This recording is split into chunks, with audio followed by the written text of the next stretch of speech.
The ship descended through purple clouds, and Tae-sung watched the alien city grow larger below. Towers of crystal rose from the ground like frozen lightning, catching the light of 3 distant suns. He had seen many strange things in his 34 years, but nothing quite like this. "Remember the protocols," Ambassador Hee-jin said beside him. Her voice crackled through the helmet speaker. "No direct contact. Stay in the suit at all times. The Velrathi are terrified of our biology." Tae-sung nodded inside his containment suit. The thick material felt stifling, but he understood why it was necessary. The Velrathi were beings made of living crystal. Their bodies resonated with precise frequencies, and any foreign organism could disrupt that delicate balance. To them, humans were walking clouds of biological chaos. The landing was smooth. When the doors opened, Tae-sung stepped onto soil that sparkled like crushed diamonds. The air outside his suit shimmered with heat, but his environmental systems kept him comfortable. Around him, the other 5 members of the human delegation moved carefully, looking at everything with wide eyes. The Velrathi welcoming party waited at the base of the largest tower. They stood perfectly still, their crystalline bodies reflecting light in rainbow patterns. Tae-sung had studied their appearance during the journey, but seeing them in person was different. They were beautiful and alien, each one unique in their angular geometry. At the center stood Queen Ishernel. She was larger than the others, her crystalline form more complex with structures that branched like frozen trees. Light moved through her body in slow waves. When she spoke, her voice was like wind chimes in a storm. "Welcome, humans of Earth," the Queen said. "You honor us with your presence, but you must understand our ways.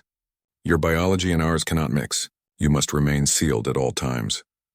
"We understand, Your Majesty," Ambassador Hye-jin replied, bowing as they had practiced. "We will respect all protocols." "Good." The Queen's light pulsed once, a sign of approval. "Let us show you our world." The procession began. Tae-sung walked with the others through streets of crystal, past buildings that sang in the wind. Velrathi citizens watched from a distance, their lights flickering with curiosity and fear. Children peeked from behind their parents, their smaller forms glowing with brighter colors. One child in particular seemed fascinated. He was smaller than the others, his crystal body still developing. He followed the human group from a distance, moving from pillar to pillar to get a better look. Tae-sung noticed him and smiled inside his helmet. Children were the same everywhere, it seemed. Curious and brave. The throne room was a cathedral of crystal. The ceiling rose hundreds of feet above them, and light filtered through in beams that made patterns on the floor. The human delegation stood in a designated area, carefully marked to keep them separate from their hosts. Queen Ishernel took her place on a throne that grew naturally from the floor. Around her stood the members of her court, each one important and ancient, and beside the throne, almost hidden, was the small child who had been following them. "That is Prince Daewon," Hye-jin whispered to Tae-sung, the Queen's youngest son. "They say he is sick." Tae-sung looked at the young prince more carefully. Now that he was closer, Tae-sung could see the irregularities in the boy's crystal structure. Parts of him flickered unevenly, and his colors seemed dimmer than they should be. The prince held himself stiffly, as if moving caused pain. But despite his condition, the prince's attention was fixed on the humans. Specifically on Tae-sung. The ceremony continued. Gifts were exchanged. Speeches were made about peace and cooperation between their species. Tae-sung only half listened. His years as a medic had taught him to notice pain in others, and he could see that the young prince was suffering. The boy shifted his weight constantly, trying to find a comfortable position. Without thinking about protocol, Tae-sung moved slightly closer to the prince's side of the room. Not much, just a few steps, but it was enough. Prince Daewon's light brightened a little, and he moved forward too. "Daewon, stay back," the Queen said sharply. "Remember what I told you. Don't touch the human." The prince stopped, but his light pulsed with disappointment. He was so close now that Tae-sung could see the intricate patterns inside his crystalline body. Beautiful and fragile. Tae-sung did something then that surprised everyone, including himself. He knelt down, bringing himself to the prince's eye level. Through his helmet, he smiled at the boy. "Hello," Tae-sung said softly. "I'm Tae-sung. What's your name?" The court gasped. Speaking directly to the prince without formal introduction was a breach of protocol. But Tae-sung had never been good with rules, especially when someone was hurting. Day 1, the prince said, his voice like small bells. Are you really from Earth? Is it true your world is covered in water and life? It is, Taesung replied. I could tell you about it if you'd like. The prince moved closer, fascinated. Does it hurt, being made of soft things? Sometimes, Taesung admitted. But we heal. That's what we're good at, healing and adapting. I wish I could heal, Day 1 said quietly. It always hurts. Something in Taesung's chest tightened. He had spent years helping people, and this child's pain called to that same instinct. Without thinking of the consequences, he extended his gloved hand. Maybe I can help, he said. No. Queen Isharnel's voice rang through the chamber. Day 1, step away from the human. Their biology is dangerous to us. But curiosity and hope were stronger than fear. Prince Day 1 reached out his crystalline hand and touched Taesung's glove. The reaction was immediate. Alarms blared throughout the chamber. Velrathi guards rushed forward. The human delegation shouted in confusion. But Taesung kept his hand steady, letting the young prince hold on. Through the glove he could feel a strange vibration, like touching a singing bowl. The prince's light flickered rapidly, and for a moment everyone feared the worst. Then something unexpected happened. The flickering steadied. The prince's colors brightened slightly, and the expression on his crystalline face shifted from pain to wonder. It doesn't hurt, Day 1 whispered. For the first time in days, it doesn't hurt. The throne room fell silent. Every eye, human and Velrathi, was fixed on the small prince holding hands with the human stranger. Queen Isharnel descended from her throne, moving faster than Taesung had seen any Velrathi move. She pulled her son away gently but firmly, holding him close to her larger form. Take the prince to medical isolation immediately, she commanded. Her light pulsed with colors Taesung couldn't read, but he heard fear in her voice. Fear and something else. Hope, perhaps. As guards led Prince Day 1 away, the boy looked back at Taesung.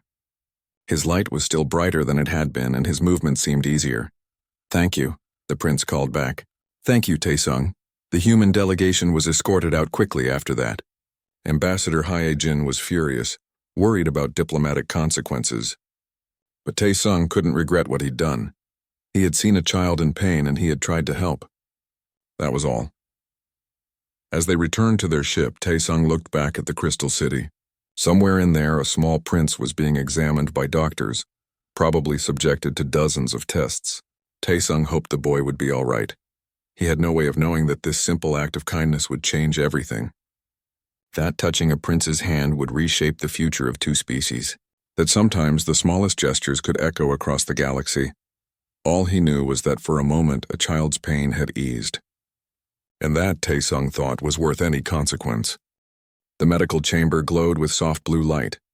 Prince Day 1 lay on a platform specially designed for Velrathi physiology, surrounded by scanning equipment that hummed at frequencies just beyond human hearing. Through the transparent crystal walls, Taesung could see doctors moving around the prince, their lights pulsing with concern. It had been 6 hours since the contact. 6 hours of waiting, worrying, and arguing. Ambassador Hyejin had been ready to pack up and leave immediately, fearing a diplomatic disaster. But Queen Isharnel had surprised them all by requesting that Taesung stay. She wanted him close in case the prince's condition worsened or improved. Now Taesung sat in a sealed observation room, still wearing his containment suit, watching the young prince through the barrier. Lieutenant Jaehyun stood guard at the door, his expression unreadable. Jaehyun had served with Taesung in the military years ago, and he knew his friend well enough to know that Taesung was blaming himself. It's not your fault, Jaehyun said quietly. You were trying to help. I broke protocol, Taesung replied, not taking his eyes off the prince. I put that child at risk. Maybe. Or maybe you saved him. Through the wall, Dr. Bora entered the medical chamber. She was the chief physician, and her crystalline form was elegant and precise. She moved around the prince with practiced efficiency, checking readings and adjusting equipment. After a long moment, she turned toward the observation window and approached. A communication panel activated. Human Taesung, Dr. Bora's voice came through the speaker. I need to speak with you. Taesung stood immediately. How is he? Is he all right? That is what I wish to discuss. Dr. Bora's light pulsed in a pattern Taesung was learning meant confusion. The prince's condition has not worsened. In fact, it has improved, significantly. Taesung felt relief wash through him. That's good news, isn't it? It should be impossible news, Dr. Bora said. Prince Daewon suffers from resonance disorder, a condition that affects young Velrathi. His crystalline matrix cannot maintain stable frequencies. It causes constant pain and, if untreated, eventual structural collapse. We have been treating him for months with no improvement. And now his resonance patterns are more stable than they have been in half a year. The irregular frequencies are smoothing out. The areas that were beginning to fracture are regenerating. Dr. Bora moved closer to the barrier. This happened after he touched you. Taesung processed this information. You think I caused this, but how? I was wearing gloves. That is what we are trying to understand. May I ask about your medical history? For the next hour, Taesung answered questions. He told Dr. Bora about his time as a military medic, working in disaster zones across multiple planets. He described the diseases he'd been exposed to, the vaccines he'd received, the countless times he'd been in contact with alien environments. He explained how military medics were deliberately exposed to a wide variety of microorganisms to build up their immune systems and make them more effective in the field. Dr. Bora listened to all of this with growing fascination. Your body is an ecosystem, she said finally. You carry millions of microscopic life forms, bacteria as you call them. Most humans do, but you have been exposed to far more diversity than most. Is that bad for the prince? I don't know yet, but I have a theory. Dr. Bora gestured to a display showing complex molecular diagrams. Velrathi biology is crystalline but not truly inorganic. We require certain environmental conditions to maintain our structure. Centuries ago, we sterilized our world to protect ourselves from biological contamination, but perhaps we removed something we needed. Taesung leaned forward. You think my bacteria helped him? I think the electromagnetic fields generated by bacterial colonies might have resonated with his matrix in a stabilizing way. But this is only a theory. I need more time to study it. A small voice came through the speaker. Taesung, are you still there? Prince Daewon had woken up. He was looking toward the observation window, his light pulsing with color. I'm here, Your Highness, Taesung said, moving to where the prince could see him better. You can call me Daewon. We're friends now, aren't we?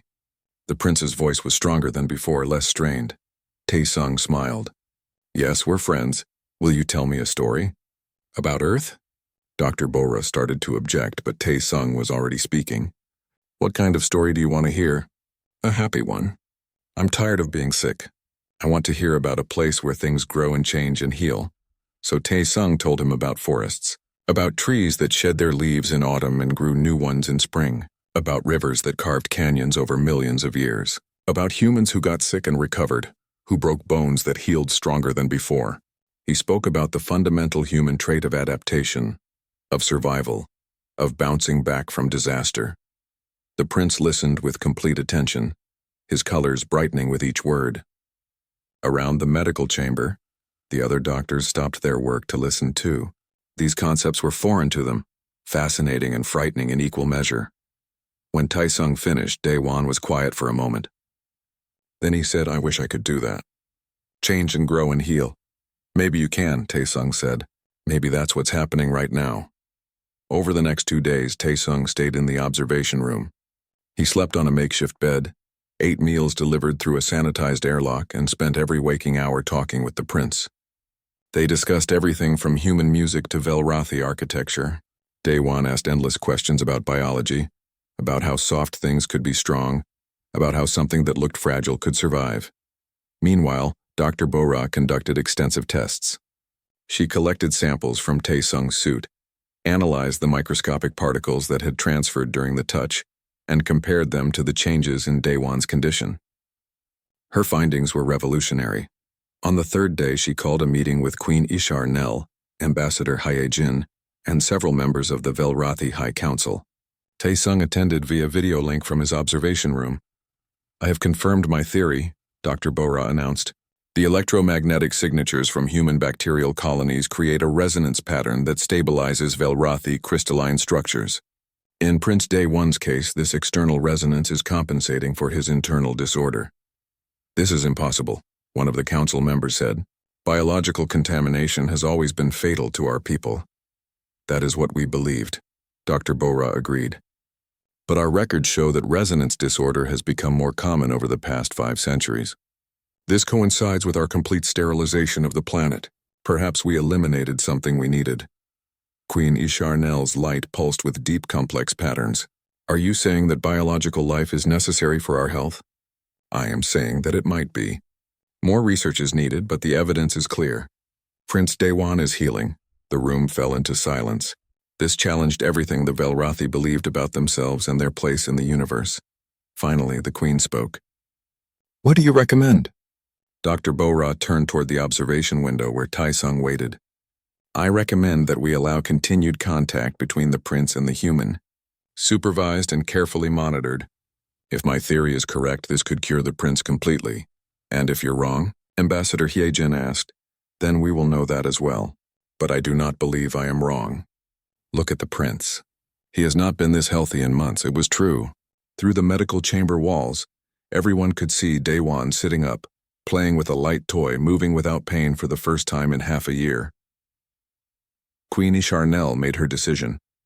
Continue the contact, but slowly and carefully. If there is any sign of harm, we stop immediately. Taesung felt both relief and responsibility settle on his shoulders. He looked through the barriers at the young prince and made a silent promise. He would help this child no matter what it took. Daewon noticed Taesung looking and waved, his crystalline hand catching the light in rainbow patterns. Taesung waved back. 2 species, silicon and carbon, crystal and flesh. Separated by biology but connected by something deeper. Compassion. Friendship. Hope. Dr. Bora began preparing new protocols. The barriers between them would remain, but they would be modified to allow more interaction, more time together, more chances for healing. As Jae-hyun brought Taesung his dinner that evening, the lieutenant paused at the door. You know this is crazy, right? You're teaching alien doctors about human bacteria to save a crystal prince. Taesung smiled tiredly. Yeah, but it's working. It is, Jae-hyun agreed. You always did have a gift for helping people. Even when they aren't technically people. He's a child in pain. That makes him exactly the same as any other patient I've treated. Through the barrier, Prince Daewon was settling down for rest. But before his lights dimmed for sleep, he looked toward Taesung's window one more time. Good night, friend, the prince whispered. Good night, Daewon, Taesung replied. Sleep well. Tomorrow will continue your healing. And in that moment, both of them believed it was possible. Elder Myung-hee was old even by Velrathi standards. Her crystalline form showed the deep complexity that came with age, layers upon layers of growth that recorded centuries of existence. She spent most of her time in the historical archives, a vast library of crystal records that held the complete memory of their civilization. Today, she had found something that changed everything. Queen Isharnel, you must see this, Myung-hee said, her voice carrying the weight of discovery. She projected an image from the ancient archives onto the chamber wall. This is from 6,000 years ago. Before the Great Purge, the queen studied the projection. It showed Velrathi living in environments filled with other life forms. Plants or something like them. Small creatures moving through the crystal structures. And the Velrathi themselves looked different, brighter somehow, more vibrant. I thought these were just artistic interpretations, Queen Isharnel said. Stories from our past. So did I, Myung-hee replied. But look at this medical text I found alongside them. She brought up another image covered in ancient script. It describes resonance disorder. Our ancestors knew about this condition, but it was rare then, affecting only 1 in 10,000. Now it affects 1 in 50 young Velrathi. What changed? The purge. We eliminated all biological life from our world because we feared contamination. But these texts suggest that we lived alongside such life for millions of years before that. Perhaps the fear was unfounded. Perhaps we made a mistake. In the medical center, Dr. Bora was reaching similar conclusions through different methods. She had spent days analyzing Taesung's biological samples, mapping out the incredible diversity of his microbiome. The results were astonishing. Captain So-hyun, commander of the human ship in orbit, had delivered Taesung's complete military medical records. Dr. Bora studied them with fascination and growing understanding. This human has been exposed to pathogens from 17 different worlds, she told her team. He carries antibodies to diseases that would kill most of his own species. His immune system is like a living database of biological threats. Dr. Young Mi, the human xenobiologist who had joined the research team, nodded enthusiastically. Military medics are practically walking ecosystem experiments.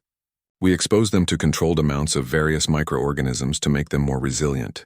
Taesung served in some of the worst disaster zones in known space. His microbiome is probably one of the most diverse in human existence. And this diversity creates a complex electromagnetic pattern, Dr. Bora continued.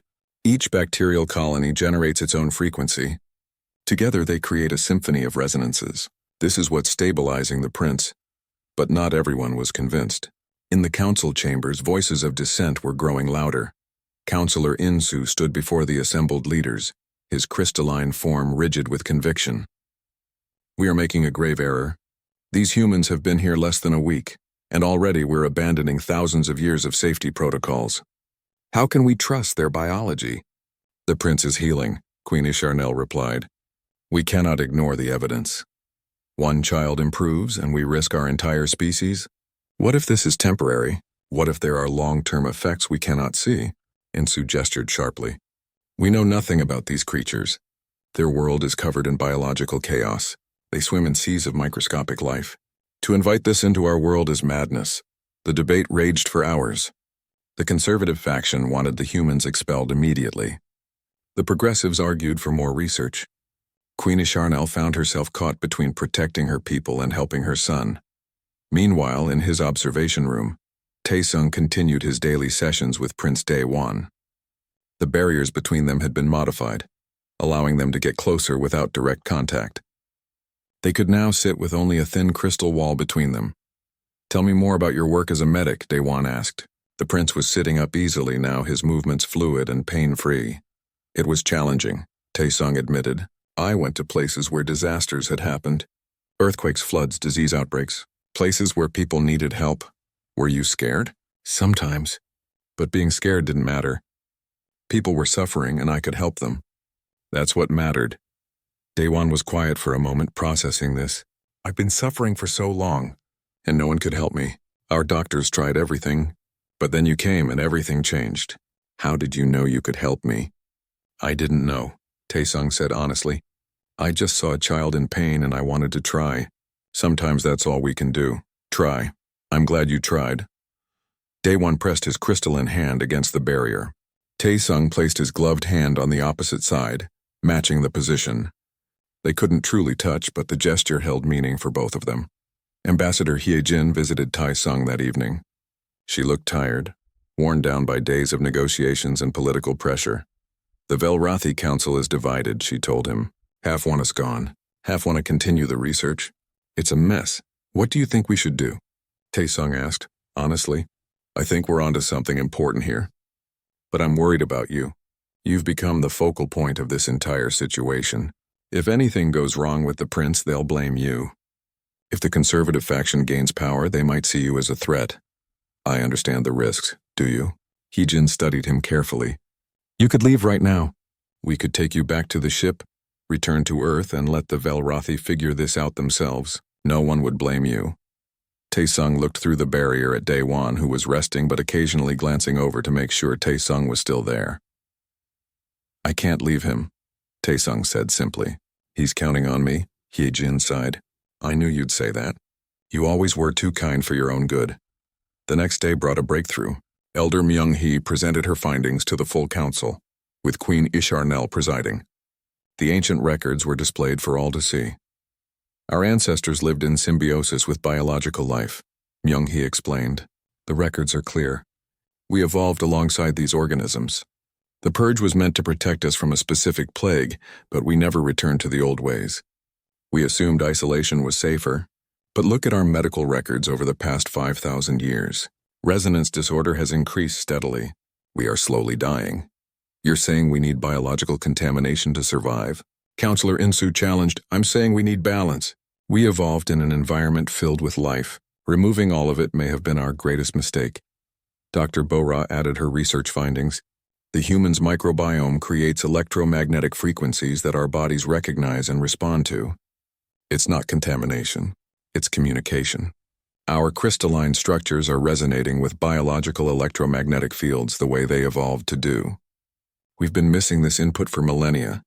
The evidence was compelling, but it challenged everything the Velrathi believed about themselves. The debate grew heated. Some council members accused the researchers of wild speculation. Others demanded more tests, more proof. Finally, Queen Isharnel stood. The entire chamber fell silent. "I have a proposal," she said. "An ancient ritual that has not been performed in 6,000 years. The bonding of worlds. In the old text, it describes a ceremony where two beings from different species formally accept responsibility for each other's well-being, a sacred trust." She turned to look at the observation window where Taesung watched the proceedings. "Human Taesung, you have shown compassion for my son without asking for anything in return. You have stayed when you could have left. You have risked your reputation and safety to help a child who is not even your species." Taesung stood, feeling the weight of dozens of crystalline eyes upon him. "I propose the bonding of worlds ceremony between you and Prince Dewan. You would become his official guardian, accepting full responsibility for his health and safety. In return, he would be your ward, and you would have the right to remain at his side. But this is not a small thing. If your presence harms him, you would face judgment under our oldest laws." The chamber erupted in discussion. This was unprecedented. A human and a Velrathi formally bonded? Ambassador He-Jin activated her communicator urgently. "Taesung, think carefully about this. You'd be putting yourself under their laws. We couldn't protect you." But Taesung was already speaking. "Your Majesty, I accept. If it means I can continue helping Daewon, I accept." Through the medical chamber walls, Prince Daewon's lights flared with joy. The young prince had been listening to everything. Counselor Insu stepped forward, his form rigid with disapproval. "This is foolishness. We're allowing a biological entity to bond with royalty based on a few days of apparent improvement. What happens when the human's contamination spreads? What happens when others become sick?" "Then we will deal with it," Queen Isharnel said firmly. "But I will not deny my son this chance at healing because of fear. Fear has guided us for too long. Perhaps it's time for hope." The vote was called.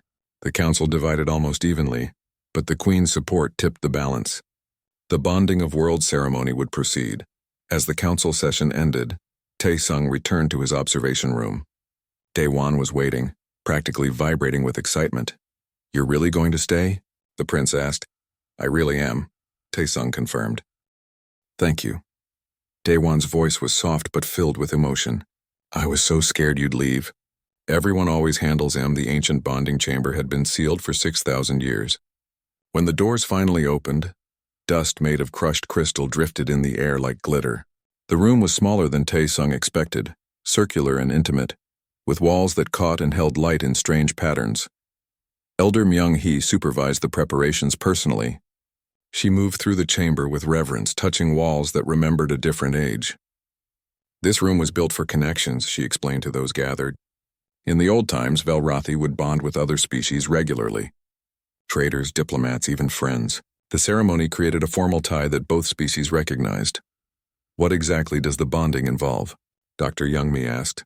She had arrived from the human ship with equipment to monitor Taesung's vital signs during the ceremony. "The human must place his bare hand on the prince's core," Myung-hee said. "Not his extremity, but his central crystalline matrix, the most vulnerable part of his structure. It requires absolute trust from both parties." Captain So-hyun, who had come down from orbit for the ceremony, frowned.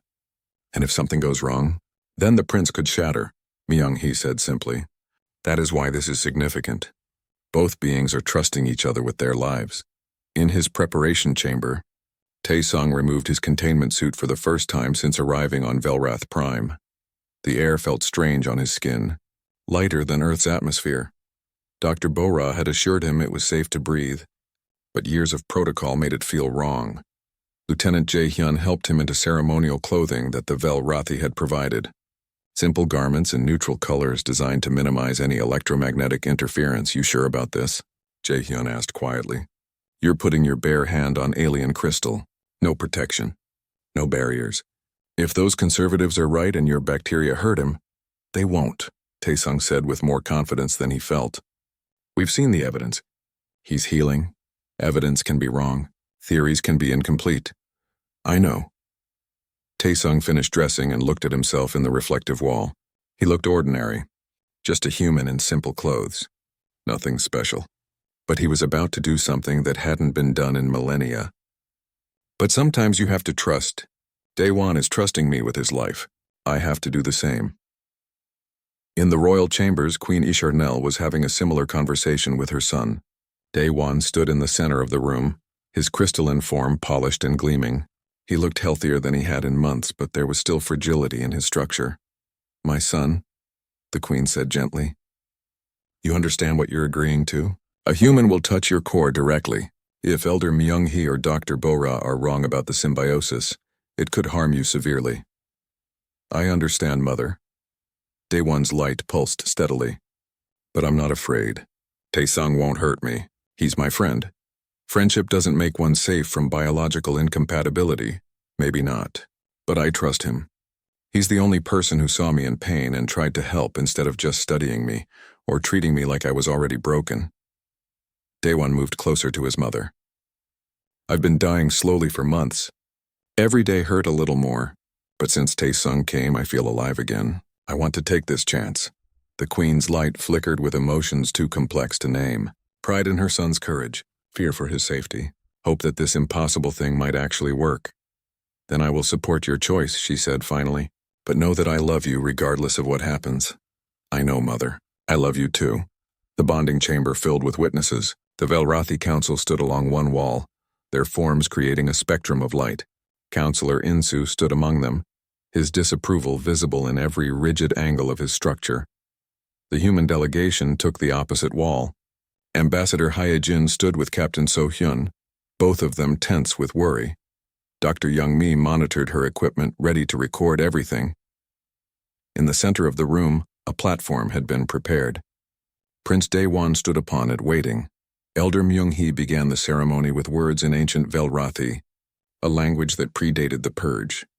The sounds were musical, resonating through the chamber in harmonics that made the walls themselves sing. Then she switched to the common language so all could understand. "We gather to witness the bonding of worlds, two beings from two species choosing to trust each other completely. This is not done lightly. This is not done without understanding the risks. But it is done with hope." She gestured and Taesung entered the chamber. He walked barefoot across the crystal floor, each step measured and calm. His heart was racing, but he kept his breathing steady. He had treated patients in war zones during plagues in the aftermath of disasters. He could do this. When he reached the platform, he looked into Prince Daewon's eyes. The prince's eyes weren't really eyes as humans understood them, more like focal points of light within his structure. But Taesung could see the emotion there. Trust, hope, fear mixed with courage. "Hello, friend," Daewon said softly. "Hello," Taesung replied. "Ready?" "Ready." Myung-hee continued the ceremony, speaking of ancient bonds and sacred trusts. She talked about the old days when species lived together, learning from each other, supporting each other. She spoke of the responsibility they were both accepting. Finally, she said, "Human Taesung, extend your hand." "Prince Daewon, open your core." This was the moment, the point of no return. Daewon's crystalline chest began to separate, layers of crystal sliding apart to reveal the deepest part of his structure. His core pulsed with light, vulnerable and exposed. This was where his essential patterns originated, where his consciousness resided. To damage it would be to damage everything he was. Taesung raised his right hand. It was steady. He thought of all the times he'd reached out to help someone, all the patients he'd treated, all the pain he'd tried to ease. This was no different. Just another person who needed help. He placed his palm against Daewon's core. The reaction was immediate and overwhelming. Light exploded from the contact point, flooding the chamber with brilliance. Taesung felt a vibration run through his entire body, like every cell was singing. It didn't hurt, but it was intense, more sensation than he'd ever experienced. Through the light, he could feel Daewon. Not physically, but deeper than that. He felt the prince's presence, his personality, his emotions. The fear that he'd lived with for months, the loneliness of being constantly monitored and treated like something fragile, the joy he'd discovered in their friendship. And underneath it all, a growing strength as human biology and Velrathi crystal found their harmony. The light grew brighter. Dr. Bora's instruments went wild. recording frequencies that shouldn't exist. Dr. Young Mi gasped as her readings showed Taesung's heart rate and neural activity synchronizing with patterns from the prince's core. Then something else happened, something no one had predicted. The light began to spread. It flowed from the contact point across Daewon's body, then into the platform, then into the chamber walls. Ancient crystal formations that had been dark for thousands of years suddenly ignited with color. The entire room came alive with resonance. Impossible, Myung-hee whispered. The old harmonics. They're responding to the bond. The light patterns spread further, flowing through channels carved into the ancient architecture, through the walls, into the foundations of the building. Throughout the city, Velrathi stopped what they were doing and stared in wonder as structures that had been dormant for millennia suddenly began to glow. Counselor Insu's rigid form softened with shock. He had expected disaster. He had prepared for the prince to shatter, for the human to cause harm. Instead, he was witnessing something miraculous. The resonance reached a peak, a perfect harmonic moment where human electromagnetic frequency and Velrathi crystalline structure aligned completely. In that moment, Taesung understood what had been lost. The Velrathi had evolved alongside biological life. Their crystalline structures had developed to resonate with the electromagnetic patterns of living things. When they purged their world of biology, they had removed half of themselves. The light faded gradually, settling back into Daewon's core. Taesung slowly removed his hand. For a moment, no one spoke. Everyone was processing what they'd witnessed. Then Daewon laughed. Pure joyful sound.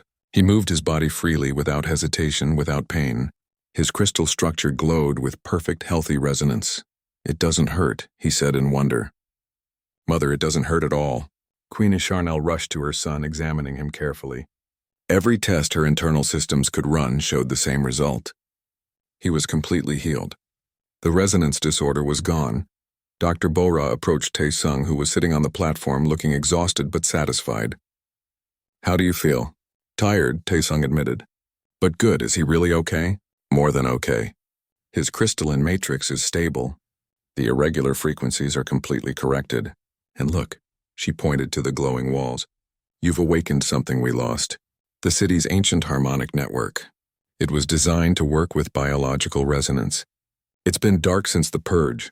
Throughout the chamber, attitudes were shifting. Even the most conservative council members couldn't deny what they'd seen. The bond had worked.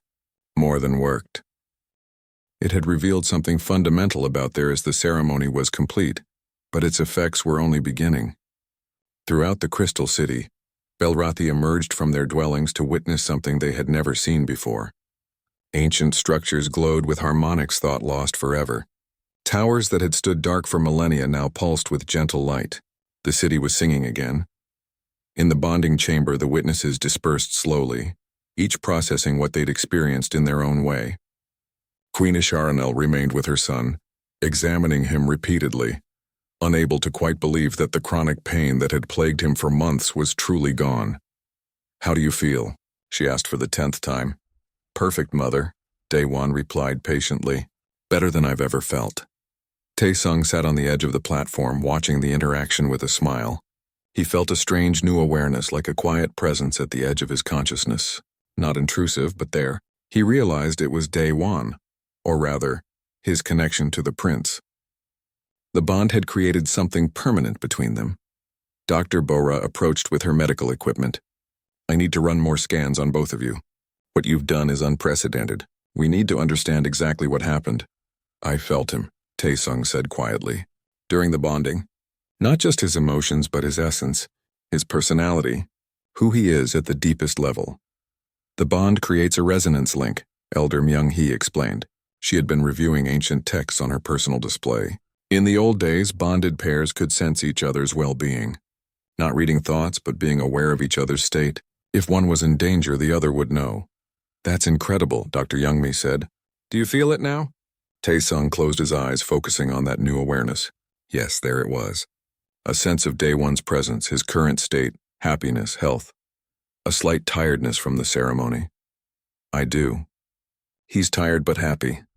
I feel it too, Daewon confirmed, moving away from his mother to stand beside Taesung. It's like having a friend always with you, even when they're not there. Captain So-hyun had been watching all of this with military practicality. "This bond, can it be broken? Why would we want to break it?" Taewon asked, his lights flickering with distress. "Peace, young prince," So-hyun said gently. "I'm not suggesting we should, but we need to understand all aspects of what's happened. As a commander, I think about contingencies." Myung-hee consulted her texts again. "The old record suggests that bonds naturally weaken over distance and time if not maintained. But a bond this strong, formed through the complete ceremony, would last a lifetime if both parties wish it. Breaking it forcefully would harm both individuals." "Then we won't break it," Queen Isharnel said firmly. "Taesung has saved my son. He is welcome in our world for as long as he wishes to stay." Over the following days, the impact of the bonding rippled outward. News spread across Velrath Prime and beyond. Reactions were mixed. Many Velrathi were excited, seeing this as a solution to the resonance disorder that affected so many of their young. Others remained fearful, worrying about the long-term consequences of reintroducing biology to their sterile world. In the human delegation quarters, Ambassador Hee-jin held meetings with Earth Command. The situation had evolved far beyond a simple diplomatic visit. Now they were talking about potential biological integration between species. They want to know if other humans would be willing to bond with Velrathi, Hee-jin told her team, particularly with young ones suffering from resonance disorder. "That's a massive commitment," Lieutenant Jae-hyun said. "You're not just asking people to visit. You're asking them to form permanent connections with alien children." "I know, but think about what this could mean. We could save thousands of Velrathi lives, and in return, humanity gains a powerful ally in this region of space." Dr. Young-mi added her scientific perspective. "The medical applications alone are worth exploring. If Velrathi crystalline structures can interface with human biology this way, there might be benefits for both species we haven't even imagined yet." Meanwhile, Taesung and Daewon were adjusting to their new bond. They spent hours together, no longer separated by barriers. The prince showed Taesung the palace, explaining Velrathi culture and history. Taesung told stories about Earth, about humanity's struggles and triumphs. "Why do humans fight so much?" Daewon asked one day. They were in the palace gardens, surrounded by crystal sculptures that now glowed with the reawakened harmonics. "Your history is full of wars. We're not perfect," Taesung admitted. "We're emotional, competitive, sometimes aggressive. But we're also compassionate, creative, and incredibly adaptable. Our flaws and strengths come from the same source. I think I understand. You're alive in a way we're not. You change and grow rapidly. That must be frightening sometimes. It can be. But it also means we can always improve. We can learn from mistakes. We can become better than we were." Daewon's lights pulsed thoughtfully. "I feel different since the bonding. More changeable. Like I'm not fixed in place anymore. Is that what being alive feels like?" "Part of it, yes. Welcome to the chaos of biology." The prince laughed, a sound that still startled Queen Isharnel every time she heard it. Her son had never laughed before his illness. Now he did so frequently. But not all developments were positive. Counselor Insu, despite his changed attitude after witnessing the bonding, brought troubling news to the council. "I have received reports from our border stations," he announced. "The Korvathi Empire has mobilized several fleet groups. They are moving toward our space." The council chamber filled with concerned light patterns. The Korvathi were a militaristic species, always looking to expand their territory. They had long viewed the Velrathi as potential targets, deterred only by defensive treaties with other powers. "Why now?" Queen Isharnel asked. "They've learned about the humans," Insu replied. "About the bonding. They believe we are weakened by this exposure to biology. They think we've become vulnerable." "That's ridiculous," Dr. Bora protested. "The prince is healed. The ancient harmonics are restored. We're stronger, not weaker. Try explaining that to the Korvathi. They see what they want to see. And right now they see an opportunity." Queen Isharnel turned to Ambassador Hee-jin. "Will Earth support us if the Korvathi attack?" Hee-jin hesitated. "I need to consult with my government. But I'll advocate strongly for military support. You've shown good faith with us. We should do the same." Captain So-hyun was already making calculations. "My ship is just a diplomatic vessel. We have weapons, but we're no match for a Korvathi fleet. We'd need reinforcements from Earth's nearest military base. That's 3 weeks away at best. Then we prepare for both scenarios," the Queen decided. "Prepare for war, hope for peace, and continue the bonding research." We cannot let fear stop progress, not again. In the days that followed, a strange energy filled the palace. Military preparations proceeded alongside scientific research. Velrathi Defense Forces updated their systems while Dr. Bora worked on protocols for more human Velrathi bondings. Tai Sung found himself at the center of it all. Military strategists wanted to understand how the bond might affect combat readiness. Scientists wanted to study every aspect of his biology. Diplomats wanted him to make statements supporting further human involvement. It was overwhelming, but whenever it became too much, he could sense Day One through their bond. The prince would often appear at just the right moment, offering companionship or distraction. "You don't have to do all of this," Dewan said one evening. They were on a high balcony looking out at the Crystal City. "You came here as a diplomat. Now everyone wants you to be a scientist, a soldier, a symbol." "I came here to help," Taesung replied. "Right now, helping means dealing with all these demands. You're tired, though. I can feel it through our bond, I am, but I've been tired before. During the war, during disaster relief operations. I'll manage, and is that what humans do? Just manage even when it's hard? That's what everyone does, human or Velrathi. You manage months of constant pain. That took courage." Day One's lights rippled with emotion. "I had to. There was no choice, and there's always a choice. You could have given up hope. But you didn't. That's strength." They stood together in comfortable silence, the bond between them humming with peaceful resonance. Whatever challenges lay ahead, they would face them together. Far above, in the darkness of space, Korvathi warships moved closer to Velrathi territory. Their commanders had received intelligence about the human presence, about the bonding ceremony, about the prince's healing. They interpreted it all as weakness. The Velrathi were abandoning their principles, embracing contamination. They were distracted by this biological nonsense. Now was the perfect time to strike. What the Korvathi didn't understand was that the human Velrathi bond represented something they had never encountered before. Not weakness, but a new kind of strength. The adaptability of biology combined with the precision of crystal. The emotional intuition of humanity merged with the logical elegance of Velrathi thought. In the palace, Queen Isharnel made her decision. "Send word to the other Velrathi worlds. Tell them what has happened here. Tell them about the bonding, about the healing, about the restored harmonics, and tell them that we will defend ourselves against any threat." She looked at Taesung, who stood beside her son.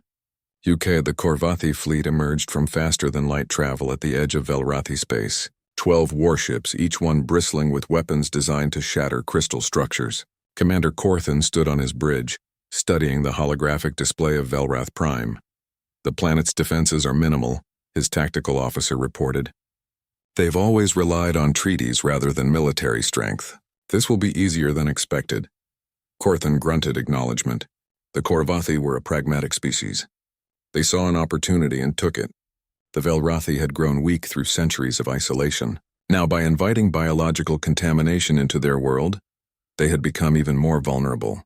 Or so Korthan believed. "Prepare for assault," he ordered. "Target their defense satellites first, then the major cities. We'll accept their surrender within 3 days." On Velrath Prime, alarms echoed through the palace. Queen Isharnel convened an emergency council, moving faster than protocol usually allowed. "They're here," Councillor Insu announced, his earlier opposition to change forgotten in the face of external threat. 12 warships. "Our defense forces are mobilizing, but we're outmatched." Captain So-hyun was already on her communicator. "I'm scrambling our ship's weapon systems. It's not much, but we'll support your defense." Earth's response? The Queen asked Ambassador Hee-jin. "Reinforcements are coming, but they're still 2 weeks away." "I'm sorry. We're not prepared for this." Taesung felt a spike of fear through his bond with Daewon. The prince was in the royal quarters with his mother, but his distress was palpable even at a distance. Taesung excused himself from the military briefing and ran toward his bonded partner. He found Daewon trying to be brave, but his crystalline form flickered with anxiety. "They're coming because of us, aren't they? Because of the bonding." The Korvathi would have found some excuse eventually, Taesung said, pulling the prince into a gentle hug. "This isn't your fault. But if I hadn't touched you that first day, none of this would have happened. If you hadn't touched me, you'd still be in pain, maybe dying. I don't regret any of this, and you shouldn't either." Queen Isharnel watched them, her lights pulsing with complex emotions. Tae-sung, I must ask something difficult of you. The other bonded pairs, the ones who formed bonds in the past few days, they report sensing each other across distances. Can you sense my son when you're apart? Yes, always. And can you communicate through this sense? Tae-sung paused, considering. He had felt Daewon's emotions, his general state, but actual communication? I'm not sure. We haven't tried. Dr. Bora entered, carrying portable scanning equipment. Your Majesty, I've been studying the bonds. The resonance link operates on frequencies that our technology uses for long-range communication. In theory, bonded pairs might be able to share more than just emotions. Perhaps tactical information, spatial awareness, even coordinated responses. Are you suggesting what I think you're suggesting? Lieutenant Jae-hyun had followed Tae-sung and now stood in the doorway. I'm suggesting that bonded pairs might be able to fight together in ways neither species could alone, Dr. Bora said. Human intuition and adaptability combined with Velrothi precision and technological interface. But it's untested theory. Scholar Ki-jun, a young Velrothi scientist who had formed a bond with a human volunteer named Min-ho just days earlier, entered excitedly. It's not just theory.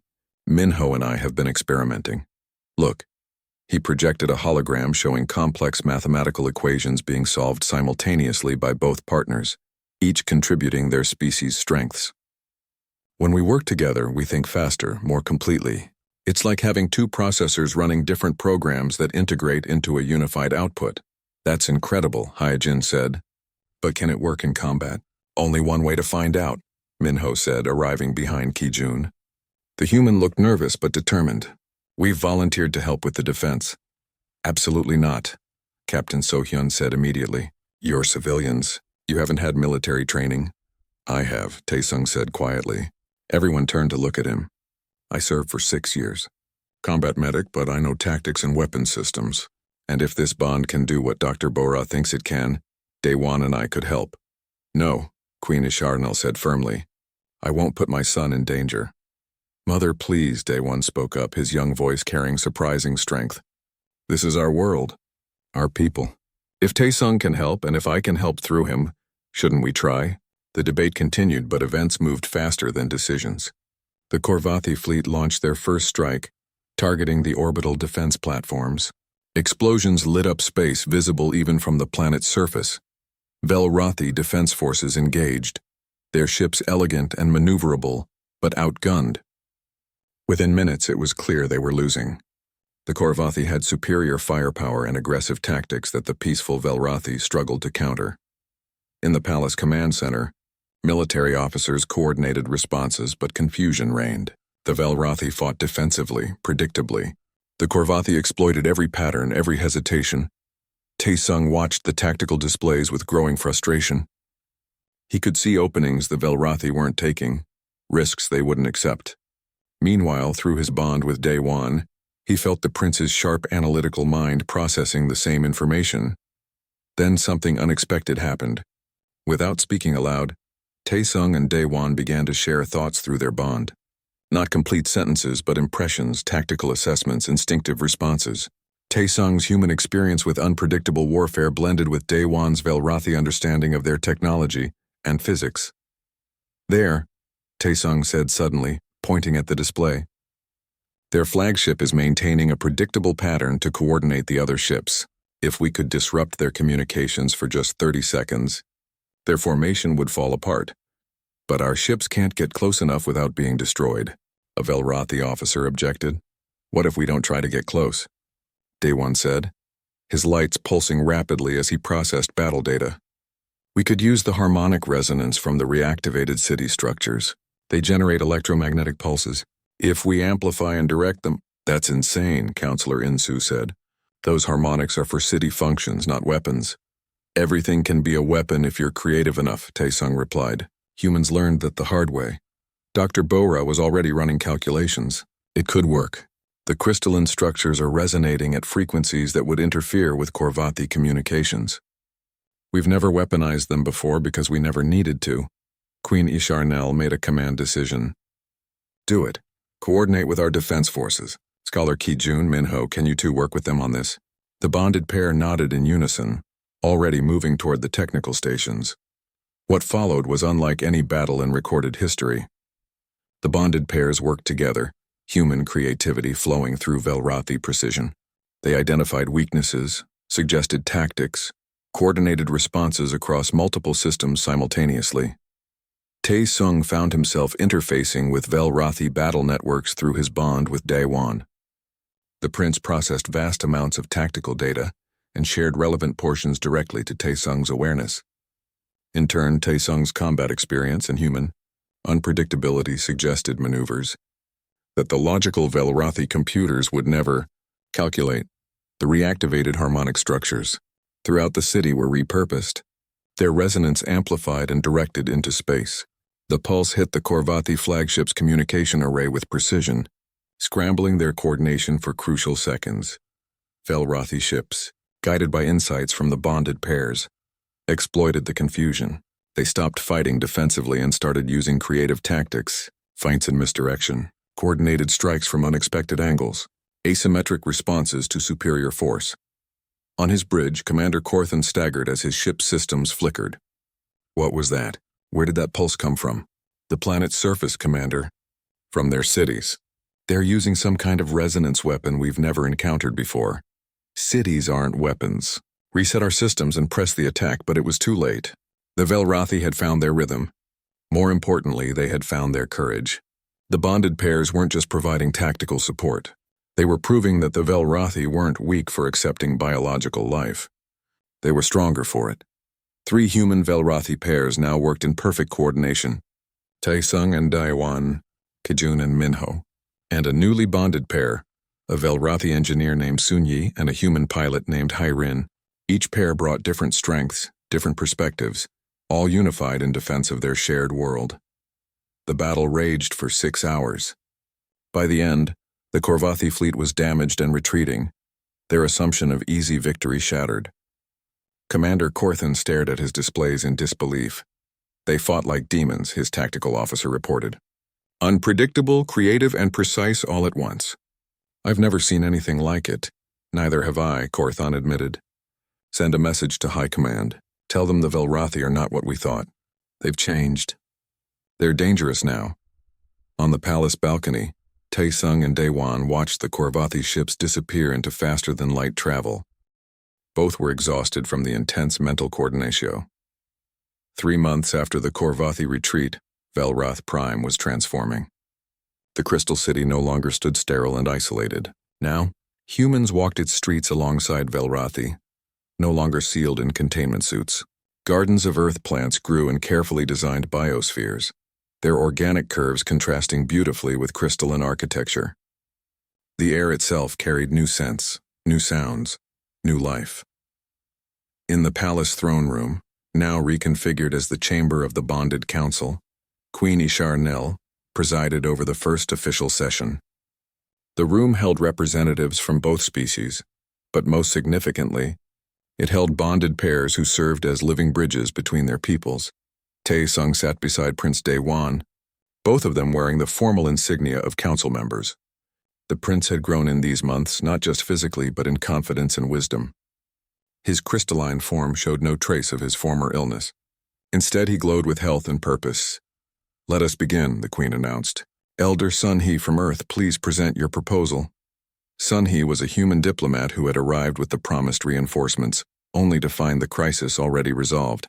She had stayed to help establish formal protocols for what everyone was now calling the Great Bonding.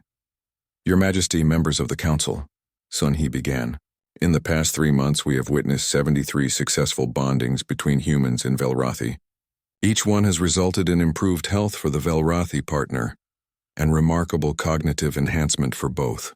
We propose establishing formal exchange programs. Humans who wish to bond would undergo training and psychological evaluation. Velrathi who seek bonds would do the same. How many humans have expressed interest? Counselor Insu asked. His opposition to the bondings had completely reversed after witnessing their effectiveness in battle. Now he was one of their strongest advocates. Over 10,000 in the first wave alone, Sun-hee replied. Many are parents who've heard about Prince Daewon's healing. They're willing to bond with Velrathi children suffering from resonance disorder.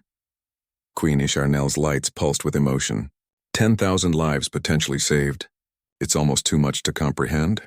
There are complications, Ambassador Heejin added. She had been promoted to chief liaison between Earth and Velrath. Not all bonding attempts succeed.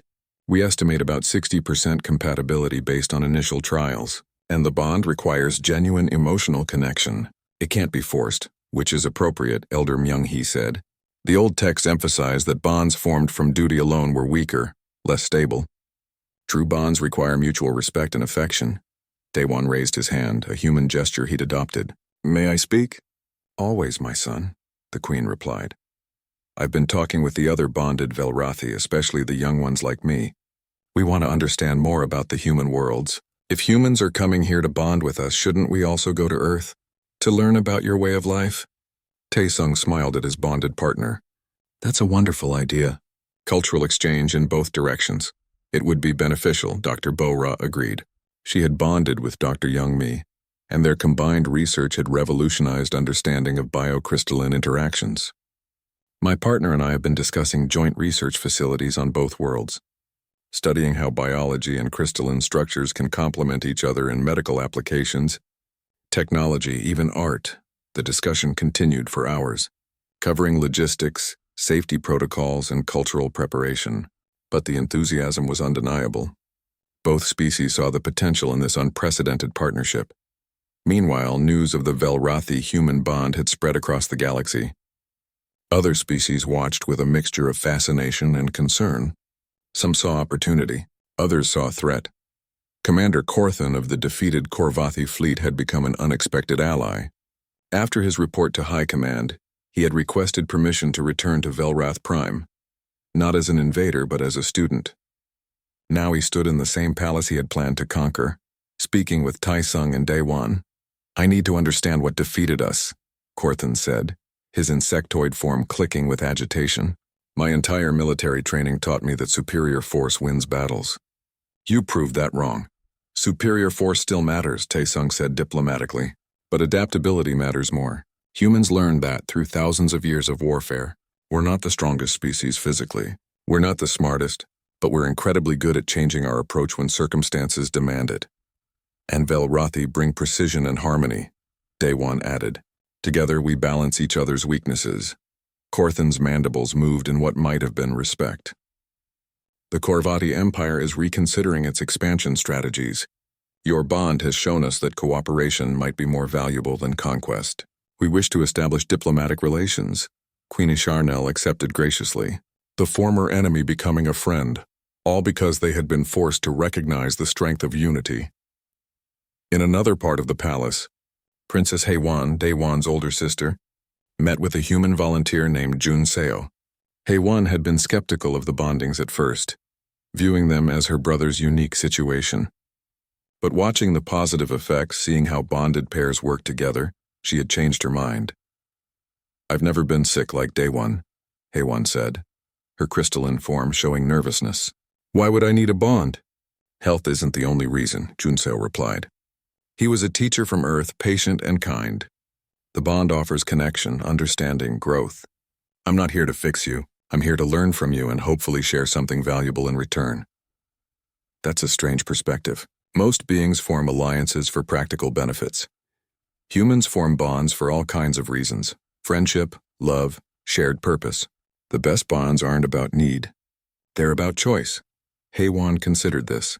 If we bonded, what would you expect from me? Nothing except honesty and respect.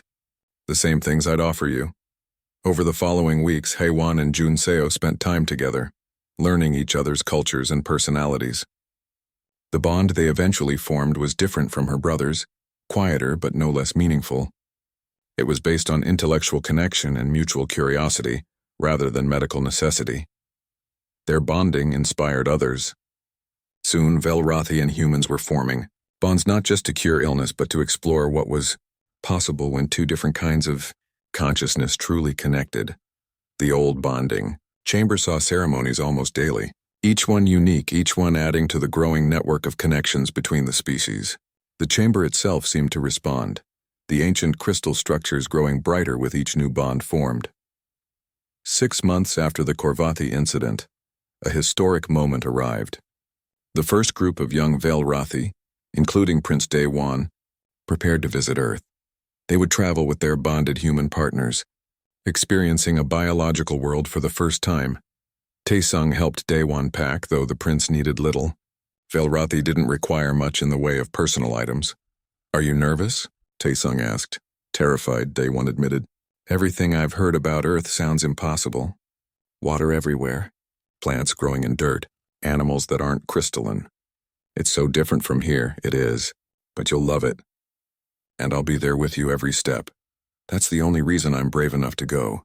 The prince's lights pulsed with affection. "You changed my life, Taesung. I was dying, scared, alone. Now I'm healthy, confident, and I have a friend who's always with me. How do I ever repay that?" "You already have. You trusted me when everyone else feared. You showed your people that change doesn't have to be scary.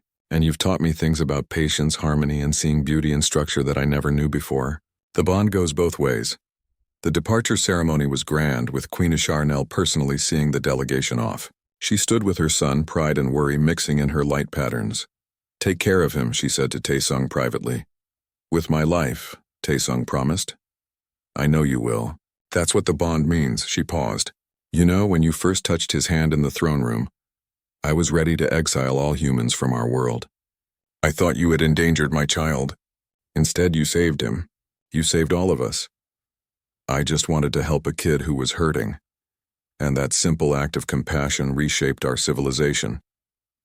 The Queen's lights pulsed with warmth. "That is the power of humanity. Not your weapons or technology, but your instinct to reach out when others are suffering. Never lose that." The ship carrying the Velrathi delegation lifted gracefully from the spaceport. Inside, young Velrathi pressed against the windows, watching their crystalline world grow smaller below.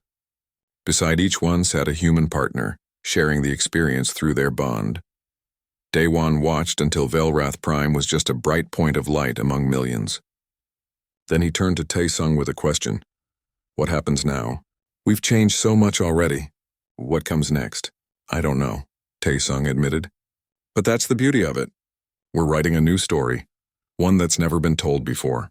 Two species becoming something greater together. I like that." "A new story?" Daewon's lights pulsed with excitement as the ship jumped to faster-than-light travel. "Tell me more about Earth while we travel. I want to know everything."